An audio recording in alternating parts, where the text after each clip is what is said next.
அல்லேலூயா.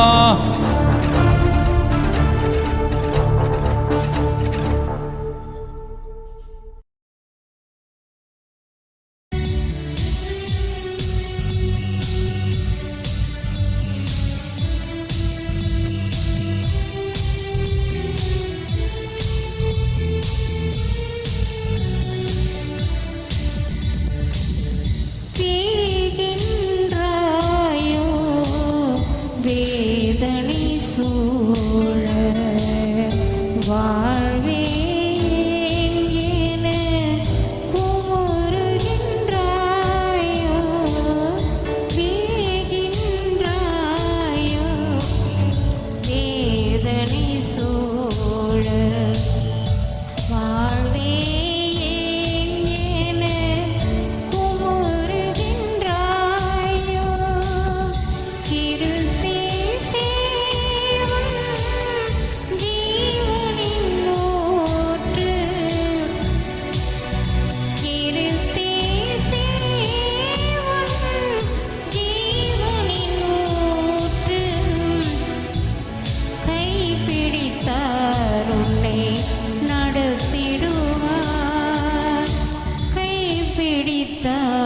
உன்னை நடத்திடுவார்.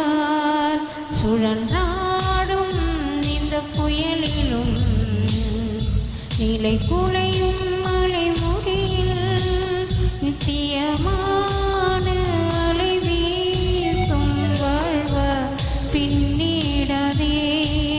முன்னேறு, தொடர்ந்து செல், ஜீவ கிரீடம் பெற, ஜீவ கிரீடம் பெற. சுழன்றாடும் இந்த புயலிலும்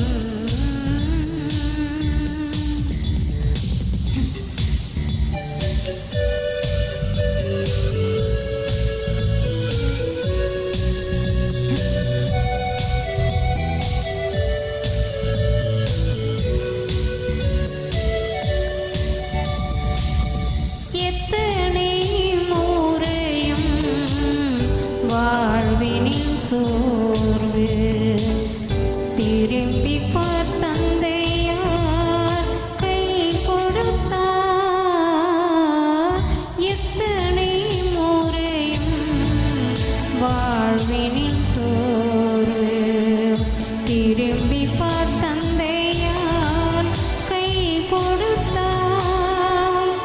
இரு கரம் நீட்டி இயேசு அழைக்கின்றார். இரு கரம் நீட்டி இயேசு அழைக்கின்றார். அன்பின் சொரூபம் அவரை நீ சேரு. அன்பின் சொரூபம் அவரை நீ சேரு, அவரை நீ சேரு. சுழன்றாடும் இந்த புயலிலும் நிலை குலையும் மலை முடியில் நித்தியமான அலை வீசும் வாழ்வ பின்னிடாதே. முன்னேறு, தொடர்ந்து செல், ஜீவ கிரீடம் பெற, ஜீவ கிரீடம் பெற. சுழன்றாடும் இந்த புயலிலும்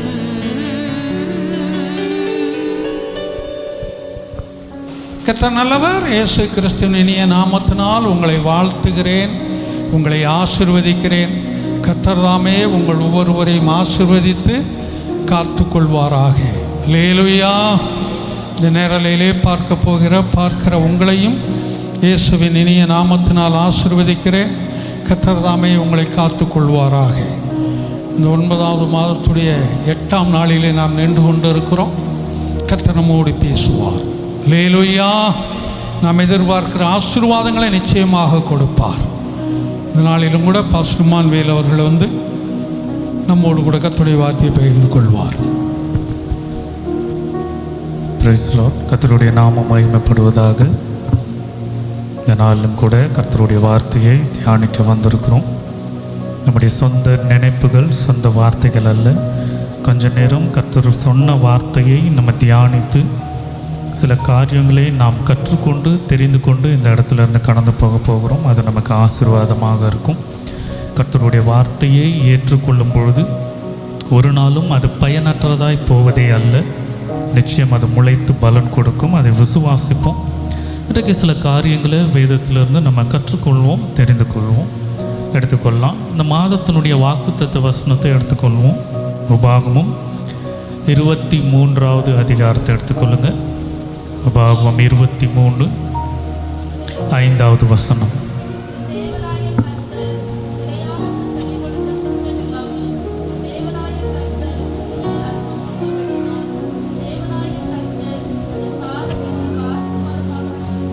இந்த காரியத்தை குறித்து நம்ம ஏற்கனவே பார்த்துருக்கிறோம், தியானித்திருக்கிறோம். இந்த காரியங்களோடு சில காரியங்களை இன்றைக்கு சேர்த்து நம்ம பார்ப்போம். நம்ம வேதம் என்பது எத்தனை வருடங்கள் ஆனாலும் நான் விசுவாசிக்கிறேன், ஒருவேளை தேவனுடைய வருகை வரும் அளவிற்கும் அது வந்தால் கூட வேதத்தில் இருக்கிற எல்லா காரியங்களும் நாம் அறிந்து கொள்வது என்பது முடியாத ஒன்று. அவ்வளவு சத்தியங்கள் இருக்கிறது. ஒரே ஒரு வசனம், ஒரு சம்பவத்தை எடுத்தாலும் அநேக நாட்கள் நம்ம தியானித்து கொண்டே இருந்தாலும் கர்த்தர் புது புது காரியங்களை கற்றுக் கொடுப்பார். அநேக மறைப்பொருள்கள் இருக்கிறதான ஒன்று. அதை தொடர்ந்து இந்த வசனத்தினுடைய அடிப்படையில் சில காரியங்களை நம்ம தியானிப்போம். இதில் எடுத்தது போல் இந்த மாதத்தினுடைய வாக்குத்தத்த தலைப்பு கர்த்தர் சாபத்தை ஆசீர்வாதமாக மாற பண்ணினார். அப்போ இந்த மாதத்தில் நம்முடைய சாபங்களை கர்த்தர் ஆசீர்வாதமாக மாற பண்ணுவார் என்பதை குறித்து நம்ம தியானித்தோம். சரி, இப்போ முதலாவது சாபம் என்றால் என்ன என்பதை குறித்து ஒரு காரியம் நம்ம தெரிந்து கொள்வோம். நமக்கு சாபம் என்றால் என்ன தெரியும். ஒரு சிலர் சபிக்கிறாங்க, நமக்கு பிரச்சனை வருது, நமக்கு கெடுதல் நடக்கிறது, இது சாபம் என்று சொல்லி. அதனுடைய ஒரு ஆழமான அர்த்தம் என்ன தெரிய சொன்னால், இந்த வேதம் எழுதினதான மூலமொழி ஹீப்ரூவில் சாபம் என்ற வார்த்தையை காலா என்று குறிப்பிடப்பட்டிருக்கு. காலா அந்த வார்த்தையை தான் தமிழில் மொழிபெயர்க்கும் பொழுது அது சாபம் என்றும், ஆங்கிலத்தில் கர்ஸ் ஒவ்வொரு மொழியில் பிரித்து எடுத்திருக்கிறாங்க. இந்த காலாவினுடைய அர்த்தம் என்ன என்றால், அதாவது சாபம் அர்த்தம் என்ன என்றால், நான் எவ்வளவு முயற்சிகள் போட்டாலும் அது ஏற்றுக்கொள்ளாது, ஒரு பயனற்று இருப்பது. அதுதான் சாபத்தினுடைய இந்த காலாவினுடைய பொருள் அர்த்தம் என்ன. நான் எவ்வளவு பிரயாசம் எடுத்தாலும் எவ்வளவு முயற்சி எடுத்தாலும் எல்லாவற்றையும் வாங்கி கொண்டு அதற்கு பலன் ஒன்றுமே எனக்கு வராது. அதுதான் காலா. நம்ம தெரிஞ்சது போல் சொன்னோன்னா, இப்போ ஒரு செடி வளர்க்குறோம், அந்த செடிக்கு நம்ம தண்ணி ஊற்றுறோம், அதுக்கு உரம் போடுறோம், பயங்கரமாக பராமரிக்கிறோம். ஆனால் என்ன செய்தாலும் அந்த செடியில் ஒரு பலனே இல்லை என்றால் நம் செய்த காரியமெல்லாம் வீணாய் போய்விடும். இதுதான் அதனுடைய அர்த்தம். அப்போ இப்போ யோசிப்போம், நம்முடைய வாழ்க்கையில் சாபம் இருக்கிறதா இல்லையா? இந்த வேதத்தில் சொன்ன காலா. நான் அநேகர் என்ன யோசிப்போனால், சாபம் என்றால் ஏதோ ஒரு கொடிய வியாதி வருவது, இல்லை கொடிய பண இழப்பு இருப்பது, இல்லை குடும்பத்தில் கஷ்டம் இருப்பது, இது மட்டும்தான் சாபம். இது இல்லாமல் நம்ம நல்லா இருக்கணும்னு நினைப்போம். ஆனால் இப்போ இந்த அடிப்படையை யோசித்து பார்ப்போம். நான் பிரயாசம் பட்டுக்கிட்டே இருக்கேன், நான் முயற்சியை கொடுக்குறேன், ஆனால் அதற்கான பலன் எனக்கு வருவதே கிடையாது. என்ன சொல்லணும்னா, சாதாரணமாய் இருப்பதை விட என்னை விட்டு நீங்க முடியாத ஒரு பிரச்சனை, நீங்க முடியாத ஒரு வேதனை என்னை ஆட்கொண்டு கொண்டே இருக்கிறது. இதுதான் அந்த சாபம். அப்போ இப்படிப்பட்ட இந்த காலா, இந்த சாபத்தை தான் தேவன் சொல்லும் போது சொல்லுகிறார், இந்த சாபத்தை ஆசீர்வாதமாக மாற பண்ணுகிறார். அப்போ நம்முடைய வாழ்க்கையிலும் இதுவரைக்கும் எந்த காரியத்துக்கு நான் முயற்சி போட்டு நான் பிரயாசம் எடுத்து எந்த பலனும் எனக்கு திரும்ப வரவே இல்லை. நான் ரொம்ப உழைப்பை போட்டிருக்கிறேன், நிறையா நான் ஜபத்தை போட்டிருக்கிறேன், நிறைய காரியங்களை நான் முயற்சிகளை செய்திருக்கிறேன், எல்லாவற்றையும் வாங்கிட்டு எனக்கு பதில் என்னுடைய வாழ்க்கை எனக்கு திரும்ப ஒன்றுமே கொடுக்கல.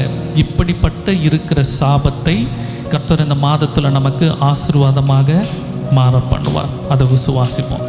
இப்போ முன்பாக பார்த்தது போல் சாபம் எந்தெந்த காரியத்தில் இருந்து மாறுவார் எது என்பதெல்லாம் நிறைய பார்த்தோம். இன்றைக்கு கூடுதலாக ஒரு சில காரியங்களை பார்ப்போம். இந்த சாபம் எதனால் வருகிறது? போன வாரத்தில் பார்த்த காரியத்தை ஒன்று திரும்ப பார்ப்போம், எடுத்துக்கொள்ளுங்க. அந்த அடிப்படையில் தானியேல் எழுதின புஸ்தகம் 9வது அதிகாரம் தானியேல் 9வது அதிகாரம் 11வது வசனத்தை வாசிக்கலாம்.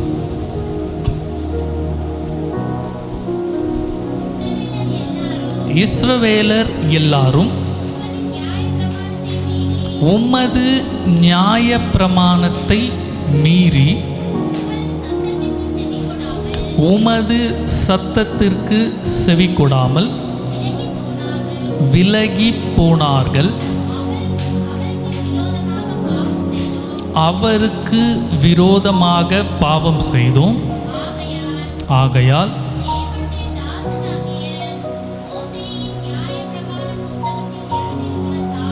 தேவனுடைய தாசனாகிய மோசேயின் நியாயப்பிரமாண புஸ்தகத்தில் எழுதியிருக்கிற சாபமும் ஆணை ஆக்கினையும் எங்கள் மேல் சொரியப்பட்டன. இப்போ இந்த மாதத்தினுடைய தலைப்பாக எடுத்திருப்பது கர்த்தர் நமக்கு செய்ய போகிற ஒரு காரியம், சாபத்தை ஆசீர்வாதமாக மாற்றுவார். அப்படி என்றால் என்ன அர்த்தம்? இதுவரை எனக்கு என்ன சாபம் இருக்கிறதோ அதை என்ன செய்வார்? கர்த்தர் ஆசீர்வாதமாக மாற்றுவார். ஆனால் கற்றுக்கொள்ள வேண்டிய ஒரு காரியம், தெரிந்து கொள்ள வேண்டிய காரியம், இனி புதியதாய் சாபம் வராமல் இருப்பதற்கு நாம் என்ன செய்ய வேண்டும், அதை நம்ம தெரிந்து கொள்ளணும்.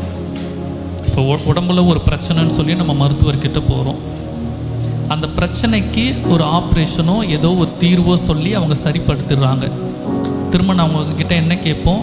இந்த காரியம் திரும்ப வராமல் இருக்கிறதுக்கு நாங்கள் எப்படி இருக்கணும், என்ன சாப்பிடணும், என்ன செய்யணும், இந்த காரியத்தை நம்ம என்ன செய்வோம்? கேட்டு நம்ம தெரிந்து கொள்வோம். ஏனென்றால் திரும்பவும் அது நமக்கு வரக்கூடாது என்று சொல்லி. அதுபோல் கர்த்தர் இதுவரைக்கும் நமக்கு இருக்கிற சாபத்தை அவர் ஆசீர்வாதமாக மாற பண்ணுவார். அதில் உறுதியாக இருக்கிறோம். ஆனால் இனி புதியதாய் சாபம் வராமல் இருப்பதற்கு என்ன நம்ம செய்ய வேண்டும்?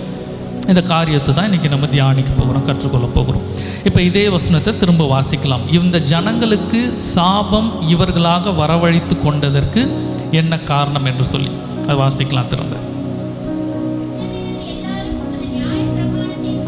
முதல் காரியம், கர்த்தருடைய நியாய பிரமாணத்தை மீறி. முதலாவது இதை பிரித்து பார்க்க போகிறோம். இஸ்ரவேல் ஜனங்கள் யார்?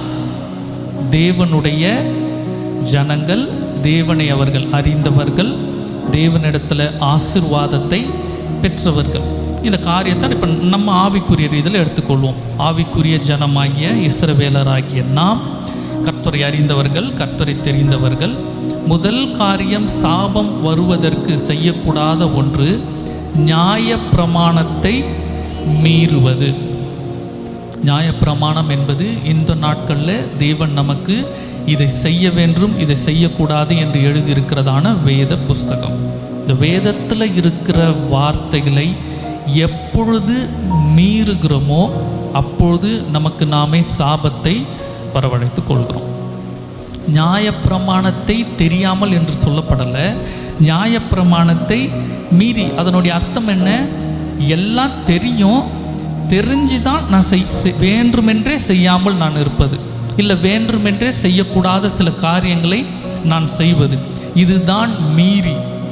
அப்போ தீர்மானித்து கொள்வோம், என்றைக்கு வேதத்தில் இருக்கிற வார்த்தைகளை, நமக்கு தெரிந்த காரியங்களை மீறி நடக்கிறோமோ அப்பொழுது நமக்கு நாம் சாபத்தை உருவாக்குகிறோம். நல்லா தெரிஞ்சுக்கணும், சாபம் என்றால் நினைவில் வைத்துக்கொள்வோம், நான் என்ன பிரயாசப்பட்டாலும் அதுக்கு என்ன இருக்காது? எனக்கு பலன் இருக்கவே இருக்காது.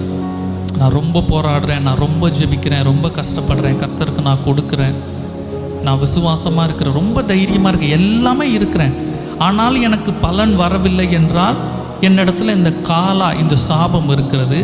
அப்போ நான் ஆராய்ந்து பார்க்க வேண்டியும், அப்போ நான் வேதத்தை மீறி நடக்கிறனா இல்லையா என்பதை நாம் ஆராய்ந்து பார்க்க வேண்டும். அப்போ முதல் காரியம் இவர்கள் செய்தது நியாய பிரமாணத்தை மீறினார்கள். தொடர்ந்து அடுத்த காரியத்தை வாசிக்கலாம்.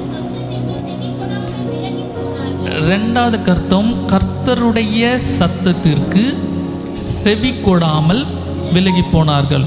கர்த்தருடைய சத்தம் இன்றைக்கு நமக்கு வேதத்தின் வழியாக நம்ம வாசிக்கிறோம், பிரசங்கத்தின் மூலமாக நமக்கு பேசப்படும், சபையில் கர்த்தருடைய வார்த்தைகள் மூலமாக நமக்கு பேசப்படும். அந்த வார்த்தைக்கு செவி கொடுக்காதபடி விலகி போனார்கள். சபைக்கு வந்து சத்தியத்தை கேட்டு அதன்படி நடக்காமல் போவது ஒன்று. இன்னொரு காரியம், சத்தத்தை கேட்பதற்கென்று சபைக்கே வராமல் இருப்பது. இப்படிப்பட்ட காரியங்களிலே நாம் செய்யும்போது நாம் சாபத்தை நமக்கு நேரம் வாங்கி கொள்கிறோம். ஏன்னா ஆலயத்திற்கு நாம் வருவதனுடைய பிரதான நோக்கம் என்ன? ஒன்று, கர்த்தரை நாம் துதிப்பது, கர்த்தரை மகிமைப்படுத்துவது. ரெண்டாவது காரியம், கர்த்தருடைய சத்தத்தை, அதாவது இந்த வேத வார்த்தைகளை, கர்த்தருடைய ஆலோசனைகளை நான் கேட்பது. அதுக்கு நமக்கு சபைக்கு வரணும்.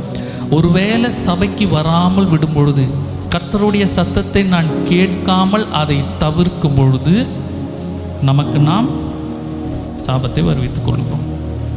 குடும்பத்தில் ஏங்க பிரச்சனை மாறவே மாட்டேங்குது? எதுக்கு இந்த காரியெல்லாம் மாறவே மாட்டேங்குதுன்னா ஆராய்ந்து போகணும். நான் சபைக்கு தொடர்ந்து வரேனா? கர்த்தருடைய வார்த்தைக்கு நான் செவி கொடுக்குறேன்னா? ஒருவேளை இருதயம் கடினப்பட்டு நான் இதே சூழ்நிலையில் இப்படியே இருப்போம் என்பது போல இருந்தோமானால் நமக்கு இருக்கிற காரியங்கள் மாறப்படுவதில்லை. அதான் இந்த வேதவசனத்தில் நம்ம வாசிக்கிறோம், கற்பனையை மீறக்கூடாது, கர்த்தருடைய சத்தத்திற்கு செவி கொடுக்க வேண்டும். தொடர்ந்து வாசிக்கலாம். அவருக்கு விரோதமாக, மனிதர்களுக்கு முன்பாக அல்ல, மனிதர்களுக்கு விரோதமாக அல்ல, கர்த்தருக்கு விரோதமாக பாவம் செய்வது, வேத வசனத்தை கவனியாமல் இருப்பது, கர்த்தருக்கு கொடுப்பதில் அசட்டை பண்ணுவது, கர்த்தருக்கு வைராக்கியம் பாராட்டுவதில் செய்யாமல் இருப்பது, இப்படி கர்த்தருக்கு விரோதமாக பாவம் செய்து. தொடர்ந்து வாசிங்க. ஆகையால் வாசிக்கிறோம், இந்த காரியங்களை செய்யும் பொழுது வேதத்தில் சொல்லப்பட்டதான சாபங்கள் சொரிய பண்ணுகிறது. அப்போ நினைவில் வைத்துக்கொள்வோம். முதலாவது, சாபம் வராமல் இருப்பதற்கு வேத வசனத்திற்கு, கற்பனையை மீறி நடக்க வேண்டாம். எந்த ஆலோசனைகளை கேட்டிருக்கிறோமோ, எந்த காரியத்தை வேதத்திலிருந்து கற்றுக்கொண்டிருக்கிறோமோ அந்த காரியத்தை மீறி நடக்க வேண்டாம். இரண்டாவது காரியம், கர்த்தருடைய சத்தத்திற்கு செவி கொடுப்போம். வேதத்தின் மூலமாக, ஊழியர்களின் மூலமாக, பாடல்களோ ஏதோ ஒரு வழியாக கர்த்தர் சொல்கிற வார்த்தைக்கு செவி கொடுக்க வேண்டும். ஏன்னா காரியத்தையும் வாசிக்கலாம். ஆதியாகமம் 3வது அதிகாரத்தை எடுத்துக்கொள்ளுங்கள். ஆதியாகமம் 3வது அதிகாரம் 17வது வசனத்தை வாசிக்கலாம். பின்பு அவர் ஆதாமை நோக்கி, நீ உன் மனைவியின் வார்த்தைக்கு செவி கொடுத்து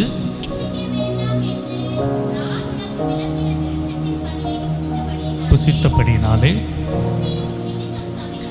பூமி உன் நிமித்தம் சபிக்கப்பட்டிருக்கும். இந்த இடத்துல சாபம் வருவதற்கான இன்னொரு காரணம், அதாவது இந்த காரணத்தினுடைய தொடர்ச்சி, ஆதாம் தேவனுடைய சத்தத்திற்கு செவி கொடுப்பதற்கு பதிலாக அவன் மனைவியினுடைய சத்தத்திற்கு அவன் செவி கொடுத்தான். நல்லா ஞாபகம் வச்சுக்கணும். என்றைக்கு உலகத்தில் இருக்கிற உறவுகள் நமக்கு முக்கியம், ஏன்னா பூமியில் இருக்கிற வரைக்கும் தான் நமக்கு இங்கே இருக்கிற நண்பர்கள், கணவன் மனைவி உறவுகள் எல்லாம் அதற்கு அன்பு பாராட்ட வேண்டும், முக்கியத்துவம் கொடுக்க வேண்டும், கனத்தை கொடுக்க வேண்டும், எல்லாம் சரி. ஆனால் தேவனை விட்டு விலகி போகிறதான எந்த காரியத்திற்கும் நாம் என்ன செய்யக்கூடாது? உடன்படவே கூடாது. அது யாராக இருந்தாலும் சரி. ஆதாம் என்ன சொல்லியிருக்கணும்? தேவன் இந்த பழத்தை சாப்பிடக்கூடாதுன்னு சொல்லியிருக்கிறாரு, நீ சாப்பிட்டது தப்பு, நான் சாப்பிட மாட்டேன், சரி தேவனுக்கு வரட்டும், நம்ம பேசலான்னு ஒரு வார்த்தை சொல்லியிருக்கணும். ஆனால் அவன் தேவன் சொன்ன வார்த்தையை விட்டு விட்டு தேவன் கொடுத்ததான மனைவியினுடைய வார்த்தைக்கு அவன் செவி கொடுத்தான். வித்தியாசம் இருக்குது. ஆதாமாய் தேர்ந்தெடுத்ததில்லை, தேவன் கொடுத்த மனைவி தான். அவன் சொல்லும் போது சொல்கிறான், இந்த பழத்தை ஏன் சாப்பிட்டுன்னு சொன்னால், நீங்கள் மனைவியாக கொடுத்தவ தான் எனக்கு கொடுத்தா அப்படின்னு. அதனுடைய அர்த்தம் என்ன? கர்த்தர் நமக்கு கொடுத்த பூமியில் இருக்கிறதான இந்த உறவுகள் நமக்கு முக்கியம். ஆனால் சில நேரங்களில் இந்த உறவுகளுக்கு முக்கியத்துவம் கொடுத்து கர்த்தரை விட்டு வெகு தூரத்தில் கடந்து போயிடுறோம். கொஞ்சம் யோசித்து பார்ப்போம். இன்றைக்கி அநேக குடும்பங்களில், அநேக இடங்களில் பிள்ளைகளை சரியான ரீதியில் கர்த்தருக்குள்ளே வழி நடத்த முடிகிறதா என்றால் கேள்விக்குறியாக இருக்கும். ஏனென்றால் இதை சொன்னால் பிள்ளைகளுடைய மனசு கஷ்டப்படும், அதனால் சொல்கிறதில்ல. அநேக இடத்துல பெற்றோர்களை கர்த்தருக்குள்ளாக வழி நடத்துவதற்கு ரட்சிக்கப்பட்ட பிள்ளைகள் தவறி போயிடுவாங்க. என்ன சொல்லுவாங்க? இது அவங்க பெரியவங்க, நம்ம எப்படி இதை அவங்கக்கிட்ட நம்ம சொல்கிறது? இதை செய்ய வேண்டாம்னு எப்படி சொல்கிறது, இதை பண்ணாதீங்கன்னு அவங்கக்கிட்ட எப்படி சொல்கிறது. சொன்னால் அவங்க மனசு கஷ்டப்படும், அவங்களுக்காக இது இருந்துட்டு போயிடுவோம். சில நேரம் நண்பர்களுக்காக எனக்கு அவங்க நிறையா உதவி செஞ்சுருக்காங்க, நிறையா கொடுத்துருக்காங்க, அவங்க கூட நான் இல்லை, அவங்க கூப்பிடுற இடத்துக்கு நான் வரமாட்டேன்னு சொல்கிறேன், அவங்க சொல்கிற இடத்துக்கு நான் போக மாட்டேன்னு சொன்னால் அவங்க மனசு கஷ்டப்படும். எனக்கு விருப்பம் இல்லை, நான் சும்மா போய் நின்றுட்டுன்றேன், அவங்க மனசு கஷ்டப்படக்கூடாது என்று சொல்லி அநேகம் இருக்கும். குடும்பத்தில் பிள்ளைகள் இருக்கும், கணவன் இருக்கலாம், மனைவியாக இருக்கலாம்.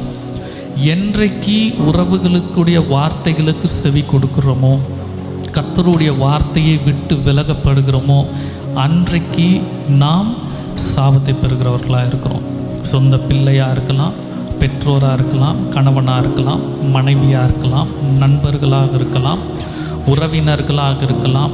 யாராக இருந்தாலும், என்ன வார்த்தைகளை நமக்கு நேராக வீசினாலும், நாம் செவி கொடுக்க வேண்டிய வார்த்தை யாருடையது தான்? கர்த்தருடைய வார்த்தை மட்டும்தான். சில நேரத்தில் நம்முடைய விசுவாசத்தை விட்டு தவறி போகிற வார்த்தைகளை நம்மக்கிட்ட சொல்லலாம். சில காரியத்தை நம்ம கர்த்தர்கிட்ட ஜெபித்து கொண்டு இருப்போம், கர்த்தர்கிட்ட காத்து கொண்டு இருப்போம். சில ஆலோசனைகள் வரும், இதை பண்ணிடுங்க, இதுதான் சரியாக இருக்கும், இந்த காரியத்தை நீங்கள் செஞ்சிடுங்க, இது கரெக்டாக இருக்கும், ஏதோ ஒரு ஆலோசனைகள் வரும்.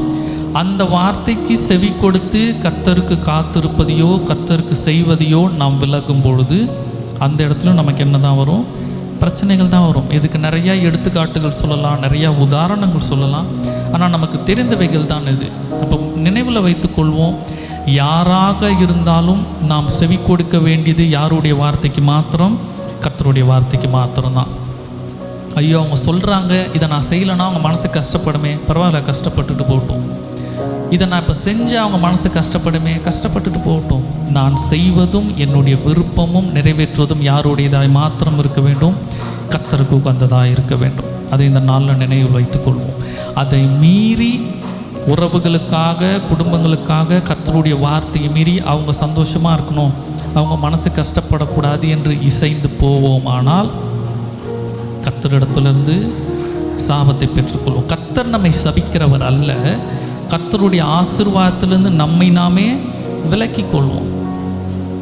ஏதேன் தோட்டத்திற்குள்ளாக இருக்கிற வரைக்கும் தான் ஆதாமுக்கு ஆசீர்வாதம். கர்த்தர் ஏதேன் தோட்டத்தை விட்டு விலக்கினார், அவன் ஆட்டோமேட்டிக்காக அவனுக்குள்ளான சாபத்தை அவன் பெற்றுக்கொண்டான். அப்போ நினைவில் வைத்துக்கொள்வோம், கர்த்தருடைய கற்பனையை மீறக்கூடாது, கர்த்தருடைய சத்தத்திற்கு செவி கொடுக்க வேண்டும். குறிப்பாக மனிதர்களுடைய சத்தத்திற்கு அல்ல, கர்த்தருடைய சத்தத்திற்கு செவி கொடுக்க வேண்டும். இது தேவன் கொடுத்த மனைவி தான், நமக்கு இருக்கிற உறவுகளும் தேவன் கொடுத்தது தான். ஆனாலும் பிரதான முக்கியத்துவம் கர்த்தருக்கு உரியது. சரி, இன்னொரு காரியத்தை நம்ம பார்க்கலாம், எடுத்துக்கொள்ளலாம். உபாகமம் எழுதின புஸ்தகம் 7வது அதிகாரத்தை எடுத்துக்கொள்ளுங்க. உபாகமம் 7வது அதிகாரம் 26வது வசனத்தை வாசிக்கலாம்.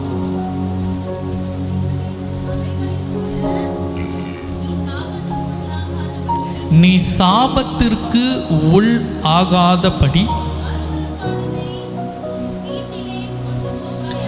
அருவருப்பானதை உன் வீட்டிலே கொண்டு போகாயாக, கொண்டு போகாமல் இருப்பாயாக. எவ்வளோதான்.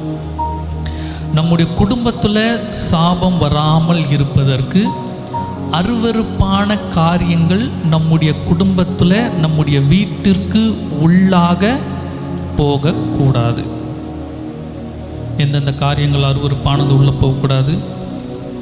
தொலைக்காட்சியின் வழியாக சில நேரம் உள்ளே வரலாம், தொலைபேசியின் வழியாக சில நேரம் உள்ளே வரலாம், இல்லை சில நேரம் தவறான பழக்கங்கள், தவறான சூழ்நிலைகள் உள்ளே வரலாம், தவறான மனிதர்கள் வரலாம். எந்த காரியம் என்று நம்ம ஆராய்ந்து பார்த்து நம்முடைய குடும்பத்திற்குள்ளாக கர்த்தர் அருவருக்கிற எந்த காரியமும் வீட்டிற்குள்ளாக இருக்கக்கூடாது. அது நம்ம ஆராய்ந்து பார்ப்போம். நம்முடைய வீடு எப்படிப்பட்ட வீடாக இருக்கிறது? கர்த்தருடைய பரிசுத்தமான வேதத்தை வைத்திருக்கிற நம்முடைய வீடுகளில் வேறு என்னென்ன காரியங்களும் அதனோடு நம்ம சேர்த்து வைத்திருக்கிறோம் என்பதை நம்ம யோசித்து பார்க்கணும். என்னென்ன காரியங்கள் நம்ம வைத்திருக்கிறோம், நம்மை சுத்திகரித்து மாற்றிக்கொள்ளும். நான் வேதத்தில் வாசிக்கிறோம். யோசுவாவின் புஸ்தகத்தை எடுத்துக்கொள்ளுங்க. யோசுவா 3வது அதிகாரம் 5வது வசனத்தை வாசிக்கல.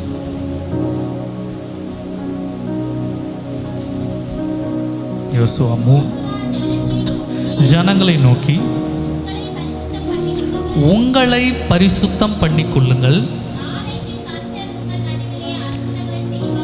நாளைக்கு கர்த்தர் உங்கள் நடுவிலே அற்புதங்களை செய்வார் என்றால், அப்போ கர்த்தர் ஆசீர்வதிக்க வேண்டும் என்றால் அதற்கு முன்பாக அங்கே என்ன தேவைப்படுகிறது? பரிசுத்தம் தேவைப்படுகிறது. இப்போ கர்த்தர் சாபத்தை ஆசீர்வாதமாக மாற்றுகிறார்.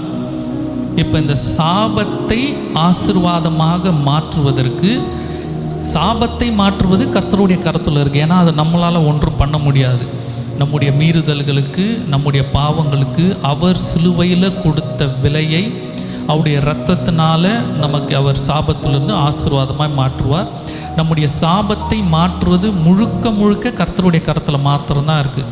நம்ம காணிக்க போடுவதனாலேயோ இல்லை நம்ம செயல் கிரியையினால் ஒன்றுமே செய்ய முடியாது. சாபத்தை மாற்றுவது கர்த்தருடைய கரத்தில் இருக்குது. ஆனால் இந்த சாபத்தை ஆசீர்வாதமாக மாற்ற வேண்டும் என்றால், ஆசீர்வாதம் வருவதற்கு முன்பாக அங்கே என்ன தேவைப்படுகிறது? பரிசுத்தம் தேவைப்படுகிறது. தெரிஞ்சுக்கணும், சாபத்தை மாற்றினா போதுமா இல்லை சாபத்தை ஆசீர்வாதமாக மாற்ற வேண்டுமா? சாபத்தை மாற்றினா போதும் என்றால் கர்த்தர்கிட்ட ஜெபிக்கும் போது அவர் சாபத்தை மாற்றுகிறார், அது முடிந்து போயிடும். ஆனால் இந்த சாபம் ஆசீர்வாதமாக மாற வேண்டும் என்றால், ஆசீர்வாதம் வருவதற்கு முன்பாக என்ன தேவைப்படுகிறது? பரிசுத்தம் தேவைப்படுகிறது. அதுதான் இந்த வேதவசனத்தில் வாசிக்கிறோம். இன்றைக்கு உங்களை பரிசுத்தம் பண்ணிக்கொள்ளுங்கள், நாளைக்கு கர்த்தர் உங்கள் நடுவிலே அற்புதத்தை செய்வார். அப்போ நம்மிடத்துல இருக்கிறதான கெட்ட காரியங்கள், தவறான காரியங்கள், அசுத்தமான காரியங்களை சுத்தம் செய்ய வேண்டும், பரிசுத்தப்படுத்த வேண்டும். அதுதான் அந்த உபாகமத்திலையும் பார்த்தோம். அசுத்தமான ஒன்றையும் உன் வீட்டில் நீ கொண்டு போகாத, வீடை முதல் சுத்தமாய் வைத்துரு. என்றைக்கு நம்மை பரிசுத்தப்படுத்தி கொள்கிறோமோ அன்றைக்கு தான் கர்த்தர் நம்முடைய சாபத்தை நமக்கு ஆசீர்வாதமாக மாற்றுவார்.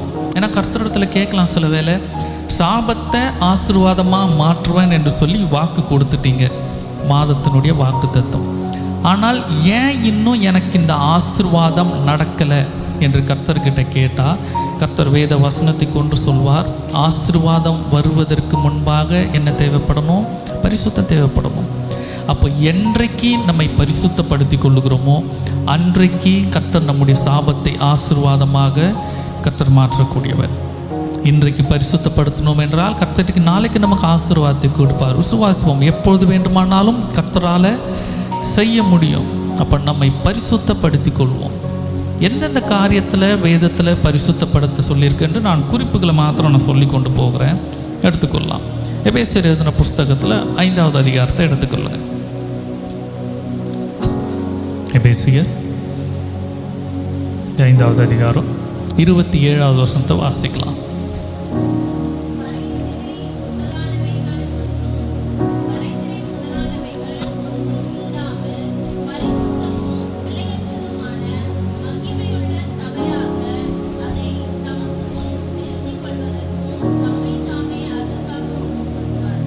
திரும்பவும் வாசிக்கலாம்.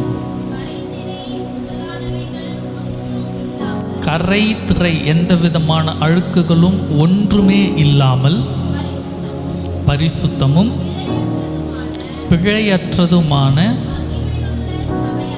மகிமை உள்ள சபையாக அதை தமக்கு முன் நிறுத்திக் கொள்வதற்கும் தம்மை தாமே அதற்காக ஒப்பு கொடுத்தார். பிழையில்லாத காரியத்தில் எந்த கரையும் இல்லாமல் பரிசுத்தமாக இருப்பதற்கு முதலாவது நம்மை கர்த்தருடைய கரங்களில் ஒப்பு கொடுப்போம். முதலாவது கர்த்தருடைய கரங்களில் ஒப்பு கொடுப்பது என்றால் என்னுடைய விருப்பம் அல்ல, என்னுடைய சிந்தை அல்ல, என்னுடைய யோசனைகள் அல்ல. ஸ்திரப்பட வேண்டியது கர்த்தருடைய காரியம் மாத்திரம்தான். சுயத்தில் யோசிக்கும்போது சில வேளை எனக்கு அவிவிசுவாசம் இருக்கும், எனக்கு சோர்வு இருக்கும், எனக்கு சந்தேகங்கள் இருக்கும். ஆனால் கர்த்தர் எல்லாவற்றையும் செய்வார் என்று அவர் கையில் ஒப்பு கொடுத்ததற்கு பின்பாக நமக்கு என்ன இருக்கக்கூடாது? சந்தேகம் இருக்கக்கூடாது. ஒரு மருத்துவமனைக்கு போகிறோம், ஒரு ஆப்ரேஷனுக்காக நம்முடைய சரீரத்தை முழுவதுமாக என்ன செய்கிறோம்? டாக்டர் இடத்துல நம்பி கொடுக்குறோம், இவர்கள் எனக்கு சுகப்படுத்திடுவாங்க, சரியாயிரும்னு. என்னைக்காவது ஒரு நாள் ஆஸ்பத்திரி போகும்போதோ இல்லை மாத்திரை எடுக்கும்போதோ இது சரியாகுமோ ஆகாதோன்னு எனக்கு தெரியல, ஏதோ போடுறோம், ஏதோ நடக்கட்டும்ன்ற எண்ணம் என்னைக்காவது நமக்கு இருந்திருக்குமா? இருக்காது. என்ன நம்பிக்கையில் போடுவோம்? நிச்சயம் இது சரி ஆகிரும், சரி ஆகணும். ஆயிரும் என்பதை விட என்ன செய்யணும்? ஆகணுன்ற ஒரு நினப்பு இருக்கும். கர்த்தருடைய சமூகத்திலையும் அதே நினைப்போடு இருப்போம். வாழ்க்கையிலும் கர்த்தர்கிட்ட ஒப்பு கொடுத்துட்டேன், கர்த்தர் எல்லாவற்றையும் அவர் பார்த்து கொள்வார். இப்போ முதலாவது பரிசுத்தத்திற்கு ஒப்பு கொடுப்போம். இன்னொரு காரியம் பார்க்கலாம். 2 கொரிந்தியர் 7வது அதிகாரத்தில் 1வது வசனத்தை வாசிக்கலாம். உண்டாயிருக்கிறபடியால் பிரியமானவர்களே, மாம்சத்திலும் ஆவியிலும் உண்டான எல்லா அசுசியும் நீங்க நம்மை சுத்திகரித்து கொண்டு பரிசுத்தமாக்குதலை முதலாவது 2 காரியத்தில் பரிசுத்தத்தை பார்க்குறோம். மாமிசத்திலும் ஆவியிலும். இன்னைக்கு அநேக இடங்களில் மாமிச பரிசுத்தம் இருக்காது. மாமிசம் என்பது இந்த சரீரம், இந்த உலகத்தில் இருக்கிறதான இந்த காரியங்கள், இதில் இருக்கிறதான பரிசுத்தங்கள் தென்படாது. அவருக்கு எதை தான் சொல்லுவாங்க? ஆண்டவர் எதை பார்க்குறவர்? அவர் முகத்தை பார்க்குறவர் அல்ல, அவர் இருதயத்தை தான் பார்க்குறாரு. அதனால் என் இருதயம் எப்படின்னு கர்த்தருக்கு தெரியும். நான் உள்ள பரிசுத்தமாக தான் இருக்கேன், நான் எப்படி இருக்கேன்னு சொல்லி ஆண்டவருக்கு தெரிந்தால் போதும். இன்றைக்கி ஆவியில் பரிசுத்தமாக இருப்பதை போல காண்பித்து கொள்வார்கள், மாமிசத்தில் பரிசுத்தம் இருக்காது. நான் சொல்கிறேன், கர்த்தருடைய பிள்ளைகளாகிய நமக்கு மாமிசம், இந்த சரீரம், இந்த உலக காரியங்களில் பரிசுத்தம் வேணும். நம்ம எப்படி உடை அணிகிறோம், எந்த மாதிரி உடை அணிகிறோம், நம்முடைய தோற்றங்கள் எப்படி இருக்கிறது, கர்த்தருடைய சமூகத்தில் எப்படி இருக்கிறோம், வெளியில் எப்படி இருக்கிறோம், நாம் எந்த காரியங்களை உட்கொள்கிறோம், இந்த சரீரத்தில் கர்த்தர் உண்டு பண்ணின இந்த சரீரத்தில் எந்த காரியங்களையும் நம்ம உட்கொள்கிறோம், இது எல்லாமும் ரொம்ப முக்கியமானது. போதை பழக்கங்களுக்கோ தவறான காரியங்களுக்கோ இது எல்லாவற்றையும் விலக்கி நம்முடைய மாமிசத்தை பரிசுத்தமாய் வைத்திருப்பது மிகவும் அவசியம். அதோடு நம்முடைய ஆவியிலேயும் பரிசுத்தம் இருக்கணும். 2 காரியத்திலுமே இருக்கணும். என் இருதயம் கர்த்தருக்கு தெரியும், நான் உண்மையாக இருக்கிறேன் என்பதல்ல, நம்முடைய நல்நடக்கை மற்றவர்களுக்கு தெரிந்ததாக இருக்க வேண்டும். அப்படி தான் வேதத்தில் வாசிக்கிறோம். நான் எப்படின்னு ஆண்டவருக்கு மட்டும் தெரிந்தால் போதாது, மற்றவர்களுக்கும் அது தெரிந்திருக்க வேண்டும். ரோமரில் நமக்கு தெரிந்தது போல் ஆவி ஆத்தும சரீரத்தை ஜீவ பலியாக கர்த்தருக்கு அர்ப்பணிப்பது தான் புத்தி உள்ள ஆராதனை. அப்போது கர்த்தர் என்னுடைய சரீரமும் எப்படி இருக்கணும் என்று அவர் எதிர்பார்க்கிறார். நான் விருப்பப்படுறது போல் நான் பச்சை குத்திப்பது, நான் விருப்பப்படுறது போல் என் சரீரத்தை நான் அலங்கரிப்பதல்ல. நான் என்னுடைய சரீரம், என்னுடைய மாமிசம் கர்த்தருடைய பார்வையில் பரிசுத்தம் உள்ளதாக இருக்க வேண்டும். அப்போ மாமிசத்தில் பரிசுத்தம் இருக்கணும், ஆவியிலையும் பரிசுத்தம் இருக்கணும். இன்னொரு காரியத்தை பார்க்கலாம். யாக்கோபு எழுதின புஸ்தகத்தில் 4வது அதிகாரம் எடுத்துக்கொள்ளுங்கள். யாக்கோபு 4வது அதிகாரம் 8வது வசனத்தை வாசிக்கலாம். தேவனிடத்தில் சேருங்கள், அவர் உங்களிடத்தில் சேருவார். பாவிகளே, உங்கள் கைகளை சுத்திகரியுங்கள். இருமனம் உள்ளவர்களே, உங்கள் இருதயங்களை பரிசுத்தமாக்குங்கள். அடுத்த ஒரு காரியம், எதில் பரிசுத்தம் தேவை? இருதயத்தில் பரிசுத்தம் தேவை. இந்த இருதயத்தில் என்னென்ன அசுத்தங்கள் இருக்கும்? கோபம் இருக்கும், கசப்பு இருக்கும், விரோதங்கள் இருக்கும், அவிவிசுவாசம் இருக்கும். இது எல்லாற்றை விட ஒரு பெரிய ஒரு அசுத்தம். ஏனென்றால் கர்த்தர் எனக்கு நல்லது செய்ய மாட்டார், கர்த்தரிடத்திலிருந்து எனக்கு நன்மை வராது என்கிறதான ஒரு சின்ன அவிவிசுவாசத்தை நம்முடைய இருதயத்தில் விதைச்சிட்டா போதும்.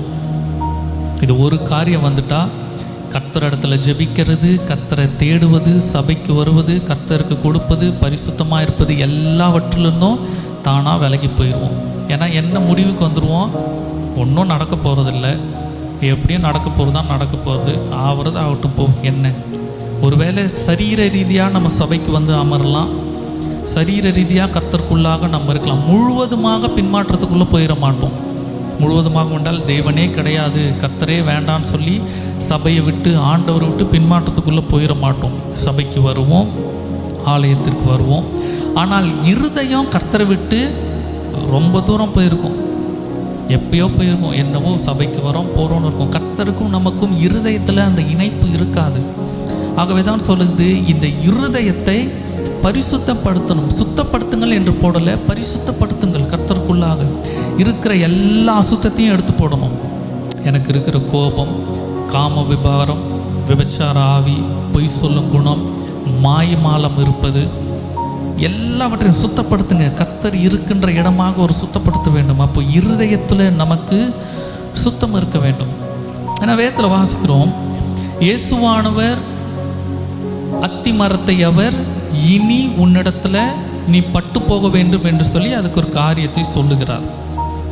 மறுநாள் பார்க்கும்பொழுது அவர்கள் சீஷர்கள் திரும்ப அந்த வழியாக போகும்பொழுது அந்த மரம் பட்டு போனது. அதற்கு காரணம் நமக்கு தெரிந்தது தான். இலைகள் இருக்கிறது என்றால் அந்த மரத்தில் என்ன இருக்க வேண்டும்? பழங்கள் இருக்க வேண்டும். அதனுடைய சுபாவம் அது. ஆனால் அந்த மரத்தில் இலைகள் மாத்திரம் இருந்தது, பழங்கள் இல்லை. அப்போ அந்த வழியாக போகிறவர்கள் வருகிறவர்கள்லாம் என்ன செய்வாங்க? இந்த மரத்தில் இருக்குது, பழம் கிடைக்கும் என்று சொல்லி அந்த மரத்தில் வருவாங்க. அதுவும் அது பழம் கொடுக்குற மாதம் அல்ல அது. இப்போ உதாரணத்துக்கு யோசிப்போம், ஒரு வெகு தூரத்தில் இருந்து பார்க்குறாங்க. ஒரு ஒரு ஒரு 1/2 கிலோமீட்டரோ இல்லை 1 கிலோமீட்டரோ, அப்படி 1 கிலோமீட்டர் தெரியாது, ஒரு 1/2 கிலோமீட்டர் வச்சுக்கோங்க.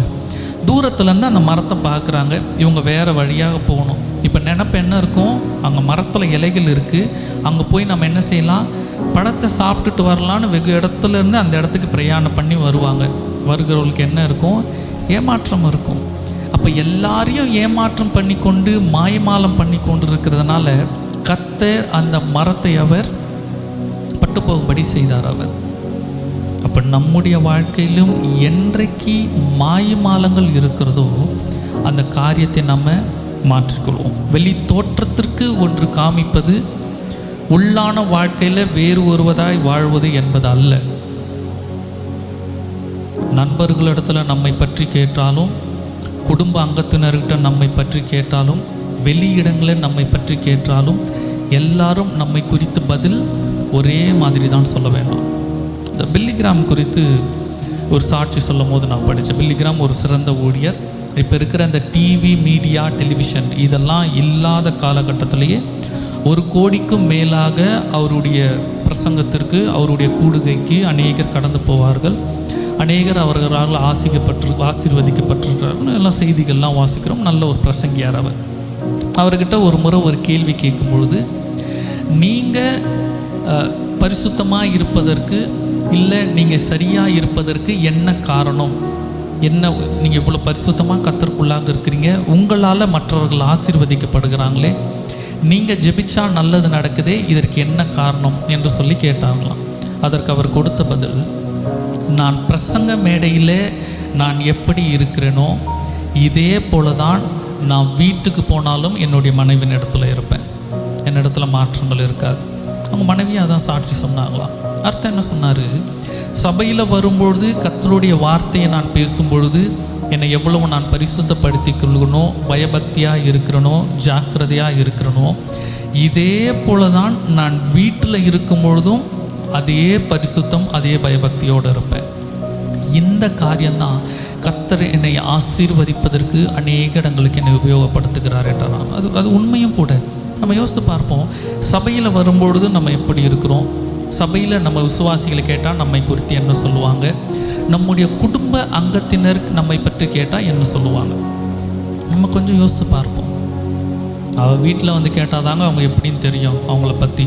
வெளியே எல்லாருக்கும் நல்லவர் தான், ஆனால் எங்களுக்கு தான் என்ன தெரியும், அவங்க சுயரூபம் என்னன்னு எங்களுக்கு தான் தெரியும். எல்லார் குடும்பத்துலையும் இருக்கும் இல்லையா? அந்த சம்பவம் நிச்சயம் இருக்குது, எல்லார் குடும்பத்துலையும் இருக்கும். அவங்க வெளியே சொல்லிடுவாங்க அப்படின்னு என்கிட்ட கேளுங்க, எனக்கு தானே தெரியும், கூட இருக்கேன். நான் சொல்கிறேன், கர்த்தருடைய பிள்ளைகள் நாம் எங்கிருந்தாலும் எல்லாரிடத்திலும் அன்போடவும் பண்போடவும் இருக்க வேண்டும். அதுதான் இங்கே வாசிக்கிறோம். இருதயத்தில் சுத்தம் இருக்க வேண்டும். வேதத்தில் ஒரு காரியம் இருக்குது, இருதயத்தில் இருக்கக்கூடாத காரியங்கள். அதை நான் எடுத்து வச்சேன், ஆனால் இன்னைக்கு வேண்டாம்.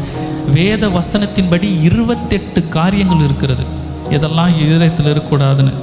நான் சும்மா வாசிக்கிறேனே, வசனம் இல்லாதபடி கசப்பு, வைராக்கியம், விரோதம், பெருந்தீண்டி, வெறி, உலக கவலை, இச்சை, அக்கிரம சிந்தை, பயம், கர்வம், அகந்தை, கபடு, பிறரை அவமதித்தல், சோர்வு, பொருளாசை, மேட்டிமை, அவிசுவாசம், பொல்லாத சிந்தனை, துணிகரம், தேவனை தூஷித்தல், இருள், கர்த்தரை விட்டு பின்வாங்குதல், சகோதரனை பகைத்தல், துர்ஆலோசனை, சந்தேகம், அக்கிரமம், இருமார்ப்பு, தவறுதலாய் யூகித்தல்.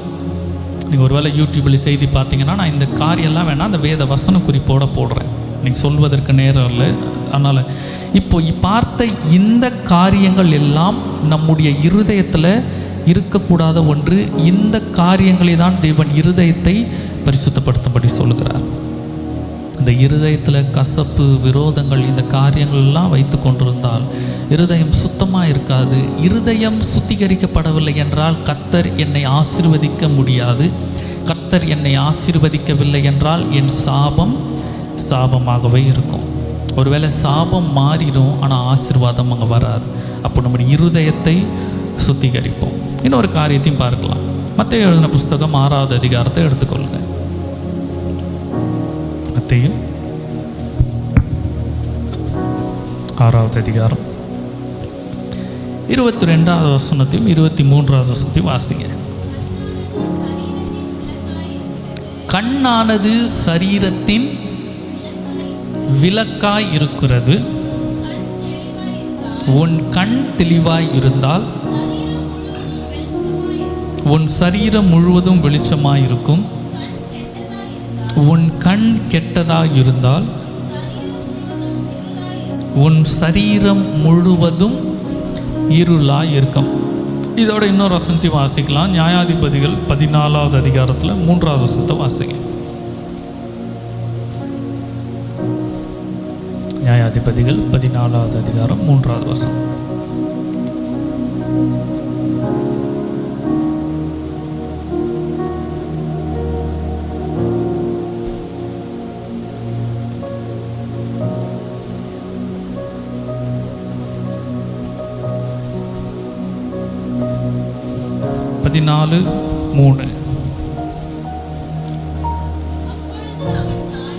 அப்பொழுது அவன் தாயும் நோக்கி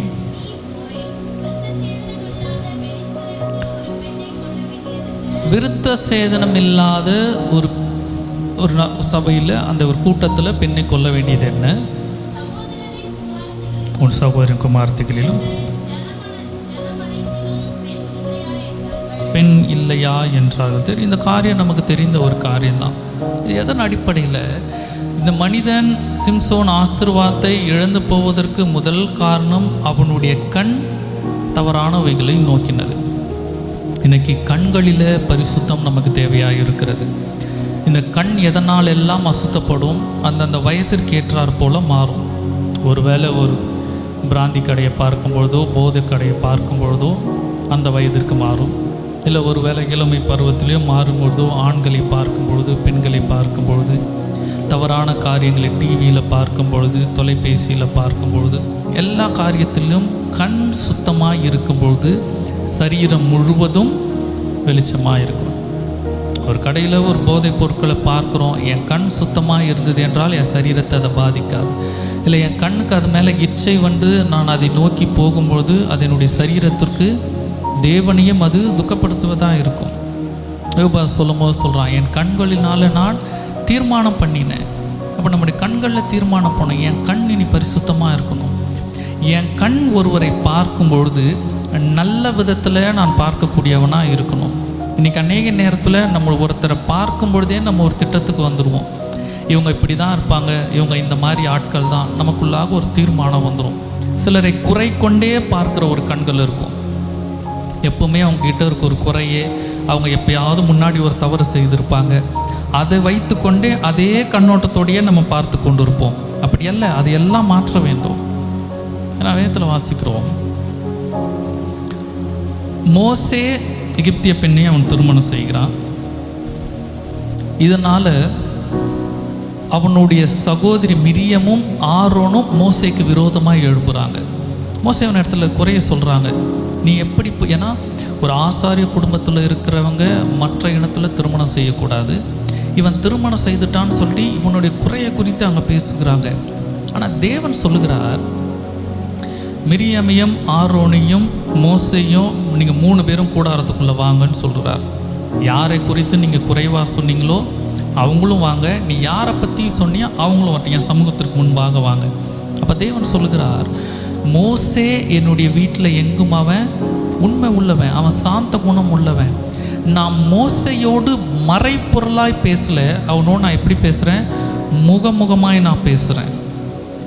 அப்போ என்ன அர்த்தம், நம்முடைய பார்வையில் சில வேளை மற்றவர்கள் செய்த குற்றங்களை வைத்துக்கொண்டு, சில தவறுகளை வைத்துக்கொண்டு, அவங்க இப்படி தான் இருப்பாங்க, அவங்க குடும்பம் இப்படி தான் இருக்கும், இவங்க வாழ்க்கை இப்படி தான் இருக்கும், இவங்க முன்னேற மாட்டாங்க, இவங்கெல்லாம் நல்லா இருக்க மாட்டாங்க, இப்படிப்பட்ட எண்ணத்தை இந்த பார்வையில் நாம் வைத்து கொண்டிருந்தோம் என்றால் கர்த்தர் குறைகளை பார்க்கிறவர் அல்ல. கர்த்தர் அந்த நபருக்குள்ளாக இருக்கிற நிறைவை கர்த்தர் பார்க்கக்கூடியவர். அப்போ நாம் மற்றவர்களை பார்ப்பது நல்ல பார்வையில் பார்க்கணும். இவங்க நல்லவங்க, இவங்க கர்த்தருடைய பிள்ளைகள், இவங்க ரொம்ப அன்பானவங்க, இவங்க நல்லவங்க, இவங்க மாறுவாங்க.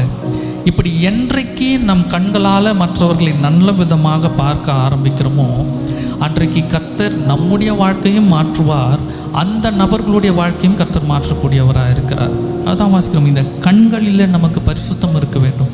ஒரு நபரை எந்த விதத்தில் பார்க்கிறோம், எந்த விதத்தில் நம்ம அவர்களை கண்ணோக்குகிறோம், அது ரொம்ப முக்கியமான ஒன்று.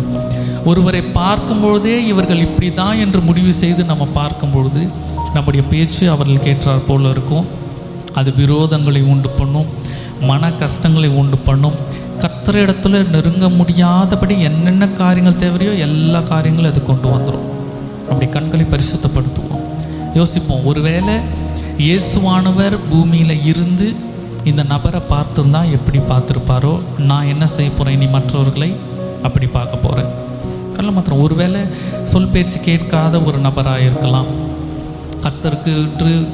கர்த்தரை விட்டு விலகின நபராக இருக்கலாம், தவறான செய்தவர்களாக இருக்கலாம். ஆனாலும் என்னுடைய கண்களில் சரி, இவர்களும் யாரால் படைக்கப்பட்டவங்க, கர்த்தரால் படைக்கப்பட்டவங்க, அவர்களுக்காக ஜெபிப்போம், கர்த்தர் அவர்களை மாற்றுவார்.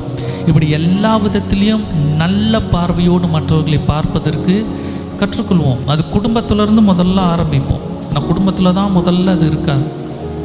அந்த விரோதங்கள், கசப்பு, அந்த கோபங்கள் எல்லாவற்றையும் மாற்றுவோம். இப்போ கண்களிலே நமக்கு பரிசுத்தம் தேவை.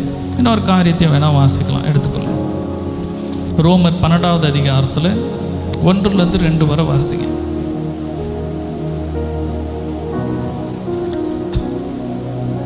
ரோமர் 12 1-2 வரைக்கும்.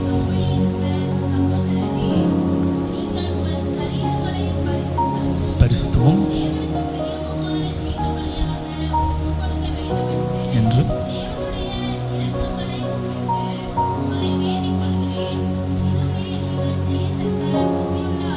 ஆராதனை. நீங்கள் இந்த பிரபஞ்சத்திற்கு ஒத்த வேஷம் தெரியாமல் தேவனுடைய நன்மையும் பிரியமும்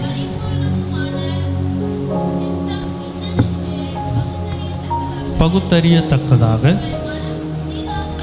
உங்களுடைய மனம் புதிதாகிறதுனாலே மறுரூபமாங்கள். இங்கே அடுத்த ஒரு காரியம், என்னுடைய மனம், என்னுடைய சரீரம், என்னுடைய சிந்தை பரிசுத்தப்பட வேண்டும். இந்த ஒரு காரியத்தையும் வாசிக்கலாம், எடுத்துக்கொள்ளுங்க. எபேசியர் 4வது அதிகாரம் 29வது வசனத்தை வாசிக்கலாம். எபேசியர் 4:29.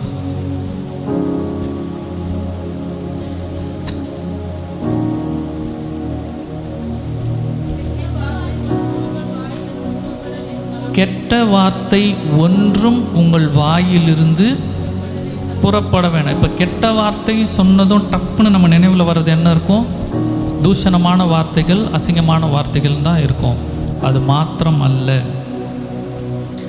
நல்லது கெட்டது என்று அப்படி முதல்ல பிரித்து பார்ப்போம். ஜோம் பண்ணுறீங்களா? சரி, ஜோம் பண்ணலாம், இதெல்லாம் ஒன்றுமே இல்லை, கவலைப்படாதீங்க, எல்லாம் நல்லதாக நடக்கும். இந்த வார்த்தைக்கும் சரி ஜோம் பண்ணுவோம், நடக்கிறது நடக்கும், பார்ப்போம் என்னென்னு, இப்படி சொல்கிற வார்த்தைக்கும் நிறைய வித்தியாசம் இருக்கிறது. என்றைக்கு நம்பிக்கை இல்லாத வார்த்தைகள் பிறரை வேதனைப்படுத்துகிற வார்த்தைகள், பிறரை துக்கப்படுத்துகிற வார்த்தைகள், அவிசுவாசத்தை உருவாக்குகிற வார்த்தைகள், இது எல்லாம் என்ன வார்த்தைகள்? இதெல்லாம் நல்ல வார்த்தைகள் அல்ல. இது நடக்காதுங்க, இப்போ போய் என்ன பண்ணுறீங்க, பார்க்கலாம் விடுங்க, உன் தகுதிக்கு என்னவோ அதை பாருப்பா, இப்போ செய்ய வேண்டாம், கொஞ்ச நாள் போட்டும், இப்போ நீ இதெல்லாம் செய்ய வேண்டாம், இப்படி சொல்லுகிறதான, பலவீனப்படுத்துகிறதான, சோர்ந்து போக பண்ணுகிறதான இந்த வார்த்தைகள் எல்லாம் நல்ல வார்த்தைகள் இல்லை, இதெல்லாம் கெட்ட வார்த்தைகள் தான். இதெல்லாம் குறிப்பிட்டு தான் நீங்கள் சொல்லுகிறது. கெட்ட வார்த்தைகள் ஒன்றும் உங்கள் வாயிலிருந்து புறப்பட வேண்டாம். தொடர்ந்து வாசிக்கலாம்.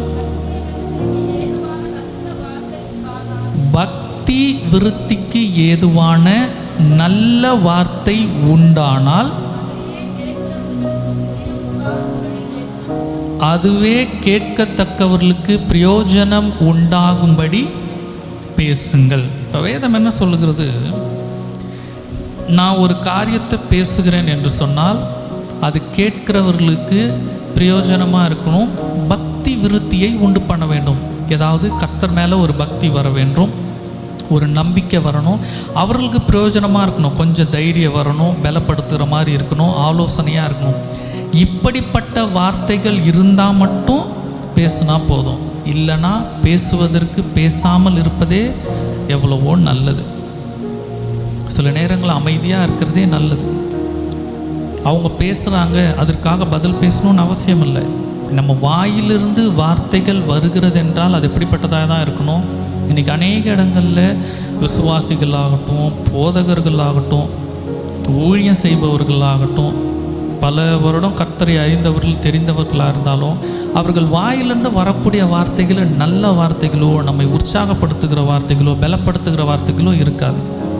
மற்றவங்களை பற்றி செய்த குறைய சொல்லுவது, மற்றவர்களிடத்தில் இருக்கிற பிரச்சனையை சொல்லுவது, மனமடிவாக்குவது, பயத்தை உண்டு பண்ணுவோம். நம்மளே ஒரு பயத்தில் இருப்போம், என்ன ஆக போகுதோன்னு. அவங்க சொல்கிற வார்த்தை இன்னும் நமக்கு அதிக பயம் ஆயிரும், இன்னும் சோர்வாயிரும், இதெல்லாம் மனசு உடைஞ்சு போகிற மாதிரி ஆயிரும். இப்படிப்பட்ட மனிதர்களோடு நாம் இருக்கக்கூடாதுன்னு தான் வேதம் கற்றுத்தருவது. நம்ம வாயிலிருந்து பேசினா மற்றவர்களுக்கு பக்தி விருத்தி உண்டாக மாத்திரம் பேசு. வசனத்தை வாசிங்க. யோபு 31வது அதிகாரத்தில் 4வது வசனத்தை வாசிக்கலாம். யோபு 31வது அதிகாரம் 4.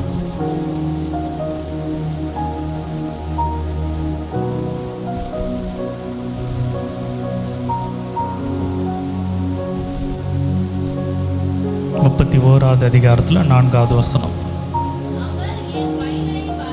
அவர் என் வழிகளை பார்த்து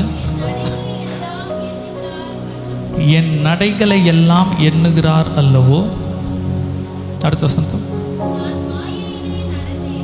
நான் மாயையிலே நடந்தேனோ, என் கால் கபடு செய்ய தீவிரித்ததோ என்று சுமுத்திரையான தராசிலே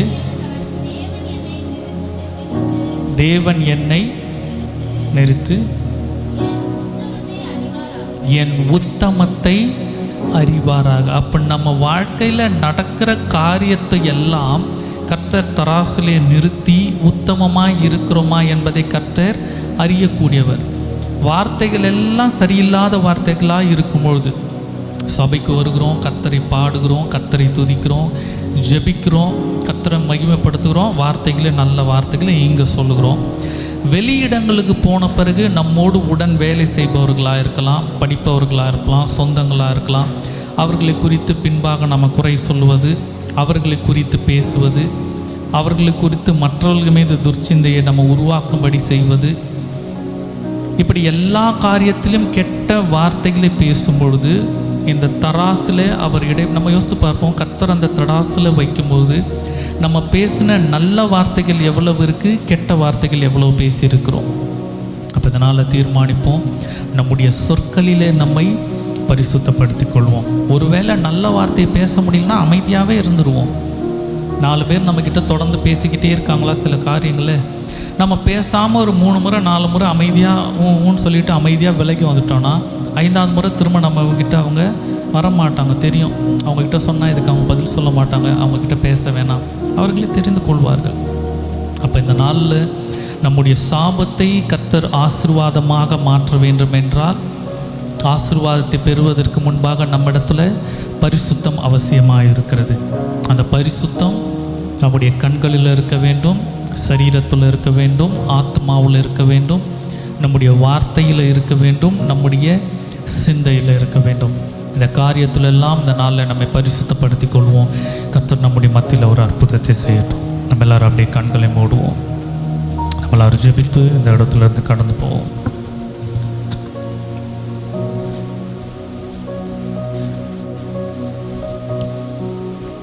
கர்த்தரிடத்தில் இந்த இடத்துல சொல்லுவோம், கர்த்தாவே, எங்களை பரிசுத்தப்படுத்துகிற தேவன் நீங்கள் தான். உங்களுடைய இரத்தத்தினால் எங்களை பரிசுத்தப்படுத்துங்க. எங்களுடைய செவிகளை கர்த்தர் பரிசுத்தப்படுத்துங்க. எங்களுடைய கண்களை கர்த்தர் பரிசுத்தப்படுத்துங்க. எல்லாவற்றுக்கும் மேலாக எங்களுடைய இருதயத்தை கர்த்தர் நீங்கள் பரிசுத்தப்படுத்துங்க. ஆண்டவரே, எங்களுக்கு இருக்கிற அவிசுவாசம், எங்களுடைய சோர்வு, எங்களுடைய பலவீனங்கள், எங்களுடைய தீய குணங்கள் எல்லாவற்றையும் கர்த்தர் நீங்கள் மாற்றுங்க. எல்லா இடத்திலும் நாங்கள் மாய்மாலமாய் இல்லாதபடி உமக்கு ஏற்ற உகந்தவர்களாக இருக்கும்படியாக இந்த நாள் எங்களை ஒப்பு கொடுக்குற ஆண்டவரே உங்கள் கருத்தில். எங்கள் குடும்பத்தில் இருக்கிற, எங்கள் தனிப்பட்ட வாழ்க்கையில் இருக்கிற, எங்கள் சபையில் இருக்கிற எல்லா சாபத்தையும் கர்த்தர் ஆசீர்வாதமாய் மாற்றுங்க. நாங்கள் பிரயாசம் எடுத்து பலன் கொடுக்காத இருக்கிற அந்த நிலைமையை கர்த்தர் நீங்கள் மாற்றுங்க ஆண்டவரே. எங்களுடைய சபையில் ஆத்துமாக்களுக்காக ஜெபிக்கிறோம். கர்த்தர் அதுக்கு பலன் கொடுங்க. எங்களுடைய ஒவ்வொரு ஆண்டவரே விசுவாச குடும்பத்தினுடைய ஆசீர்வாதத்திற்காக ஜெபிக்கிறோம். பிள்ளைகளுடைய படிப்பு, வேலைகள், திருமணம், சொந்த வீடு, பொருட்கள், ஆவிக்குரிய ரீதியில் வளர்வது, சபைக்கு வருவது, இப்படி எல்லா காரியத்திலும் ஆண்டவரே நாங்கள் எடுக்கிற பிரயாசங்களுக்கு எல்லாம் கர்த்தர் நீங்கள் பலனை காணுங்க ஆண்டவரே. அதற்கு தடையாக இருக்கிற அந்த சாபத்தை கர்த்தர் இந்த மாதத்திலே நீங்கள் ஆசீர்வாதமாய் மாற்றி கொடுங்க.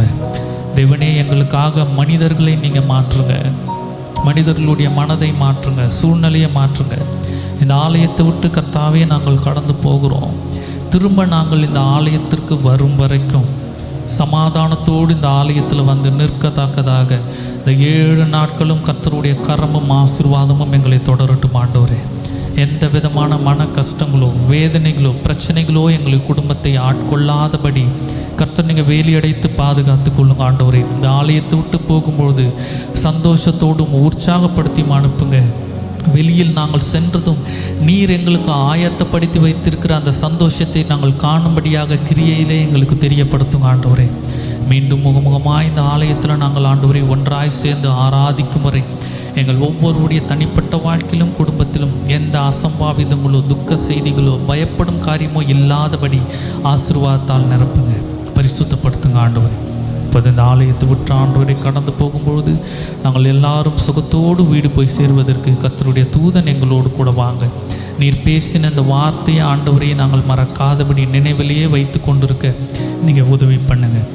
உமக்கு பிரியமான ஆண்டவரை காணிக்கையை கொடுத்த ஒவ்வொரு ஜனங்களையும் இந்த ஆலயத்தில் ஆண்டவரை வேதத்தை வாசித்த ஜெபித்த ஒவ்வொருத்தரோடையும் உடைய கரம் இருக்கட்டும். இவர்களை ஆசீர்வதிங்க, பொறுப்பெடுத்துக் கொள்ளுங்கள். இயேசு கிறிஸ்துவின் நாமத்தில் ஜெபிக்கிறோம் எங்கள் ஜீவனுள்ள நல்ல பிதாவே. என் ஆத்மாவே கர்த்தரை ஸ்தோத்திரி, என் முழு உள்ளமே பரிசுத்த நாமத்தை ஸ்தோத்திரி. என் ஆத்மாவே கர்த்தரை ஸ்தோத்திரி, கர்த்தர் செய்த சகல உபகாரங்களையும் மறவாதே. நம்முடைய பிதாவாகிய தேவனுடைய அன்பும் பரிசுத்த ஆவியின் ஐக்கியமும் சமாதானமும் சந்தோஷமும் நம் அனைவரோடும் கூட என்றும் என்றும் சதா காலங்களும் இருப்பதாக. ஆமென். அல்லேலூயா, அல்லேலூயா.